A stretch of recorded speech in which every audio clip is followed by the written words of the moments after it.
First up is Fireheart. Within the Reithwind Tollhouse is a hidden room where seized inventory is held. To get inside, you'll need to destroy the shadow-cursed vines or jump in through the window on the opposite side of the room. Inside this room is a sturdy chest holding the often missed Fireheart. This amulet causes you to gain 2 turns of heat when you are dealt fire damage by another creature. This is currently bugged, however, and once you gain heat from this by shooting a firebolt at the wearer, it will not stop adding stacks even though the fire damage is coming from heat, not another creature. Now this bug allows you to constantly have maximum heat charges until you decide to deal fire damage. Heat increases the fire damage you deal the next time you deal fire damage, but only once, and then the heat charges fade. This is paired perfectly with Fireball because Fireball is a large AoE spell and deals bonus fire damage, and that bonus fire damage will get applied to every single enemy hit by the Fireball. This makes this seemingly unimpressive amulet add a ton of fire damage if the Fireball hits many targets. This amulet would best be used on a Tiefling or other character with fire resistance so that you don't take too much damage as you accumulate heat charges. Number 2 is Spindleweb Fanaticism. This aura comes from Karnas, the Drider in Act 2. And while you can enjoy this aura temporarily if you help the convoy reach Moonrise Towers, you can get it for a very long time if you instead use Control Undead on him and keep him as a pet. Spindleweb Fanaticism grants you an additional 1d6 psychic damage and is a damage rider, so it is most effective on characters with a lot of attacks. Since the Drider is alive and most players probably don't turn Karnas into a shadow-cursed undead in order to control him, this aura is pretty rare to be kept beyond the convoy. But in order to get Karnas, Light of the Absolute, as a pet, you need to sneak ahead of the convoy to the ambush location. You'll be presented with some dialogue options for hiding, and if you eventually reveal yourself, you can demand the lantern and send the convoy on its way without protection from the Shadow Curse. If you do, you'll find them later right outside Moonrise Towers as shadow-cursed undead, allowing you to use Control Undead on them. However, to use Control Undead on Karnas, you need to be level 7 since Karnas is level 6. And if you like that tip, don't forget to smash that like button and subscribe so you don't miss future Baldur's Gate 3 videos. And number 3 is the Jenny Scimitar.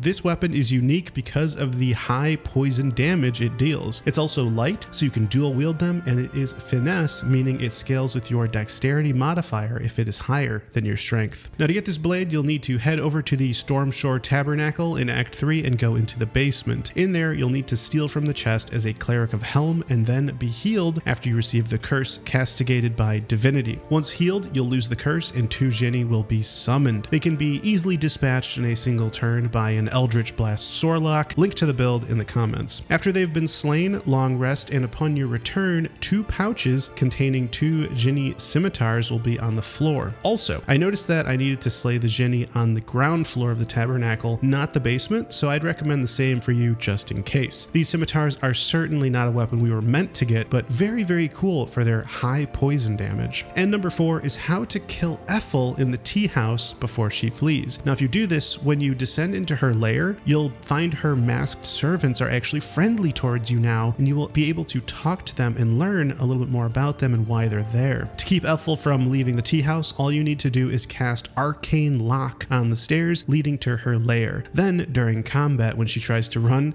she'll just be wasting her turn fiddling with a locked door for her entire turn, allowing you to defeat her before she ever even gets into her lair. And wizards can learn Arcane Lock as early as level 3. Number 5 is Shield. This shield's name is a real mouthful, being simply named Shield, but what's unique about it is that it grants +4 AC, the only shield in the entire game that grants that much AC. And although that is the only thing this shield offers, this shield certainly can be the best for any build that is just looking to maximize survivability. Now to get Shield, you need to head into the House of Hope and slay Hope. Shield can be looted from her corpse. And number 6 is yet another pet, an Undead Monstrocity, a risen Minotaur. Minotaur can be found in the northeastern part of the Underdark, and when you have Sovereign Glut in your party, you can use animating spores on the corpse of a Minotaur to have one as your spore servant. This Minotaur comes with Reckless Roar, Charge, Gore, and Brutal Leap. Now, the art of this spore servant and all of the abilities looks amazing too, so highly recommend you check it out. Not to mention, it is a formidable ally that can help make the Underdark a whole lot easier. And number 7 is a hidden spell. Within the basement of Sorceress Sundries, there is a hidden room containing a book called Caution Before the Seelie. This book recounts the experience of a halfling forced to join the Seelie court. When you read it, you're given a scroll of bestial communion. This scroll can be used to cast Sights of the Seelie, summon Deva. This powerful companion has Revivify, Help, and Wrathful Smite, along with a whopping 136 HP. And if you have at least one level of wizard on your character, you can of course scribe this scroll into your spellbook, allowing you to cast this spell by using a level 5 spell slot once per short rest, which is amazing to be able to have this pet basically permanently. And number 8 is how to deal over 1,000 damage in a single attack. One of the most famous methods of defeating the Grimforge Golem is by using Crushing Flight while enlarged, with Featherfall as a shape-shifted owlbear from the staircase leading down to the adamantine forge. To set this up, simply have one character activate the forge by placing the mold and the mithril and then pulling the lava lever. Then have your druid at the top of the stairs with an elixir of the Colossus to make themselves enlarged, or a wizard to cast enlarge and Featherfall. Once the golem is summoned, it's as easy as using Crushing Flight. It's a great way to cheese the fight, and you even get an achievement for it called a Grim Fate